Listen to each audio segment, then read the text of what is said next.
मोहनगड म्हणजेच जनिनीचा किंवा शिरगावचा किल्ला. येथे झालेली ही अविस्मरणीय रात्र भटकंती अनेक अनुभवांनी समृद्ध होती.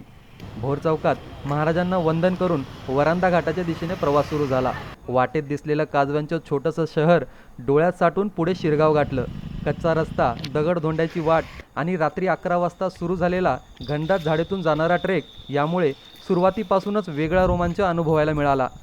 12 वाजत आलेत. तासभर झालं आम्ही चालतोय. पूर्ण धोक्याची चादर पसरले सर्वीकडे. धुकं, थंड वारा आणि उभ्या चढाईची आव्हानं पार करत जन्नी मातेचं दर्शन घेत महाराजांच्या स्मारकाच्या दुर्गापन सोहळ्यात सहभागी झालो.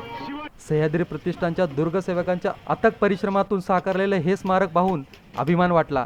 सर्व बाजूंनी पसरलेल्या धुक्यात आणि मागील लाईटच्या प्रकाशामुळे इंद्रवज्रासारखी भासणारी प्रतिकृती वातावरणाला एक वेगळंच गूढ सौंदर्य देत होती. जागरण गोंधळ, उत्साहाने भरलेली रात्र आणि भंडारा उधळत सोहळ्याचा आनंद हे होता होता धुकं विरलं.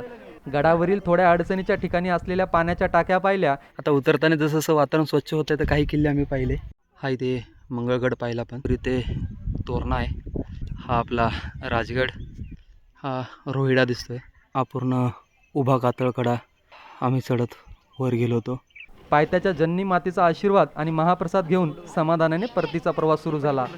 पूर्ण व्हिडिओ आपल्या यूट्यूब चॅनलवर.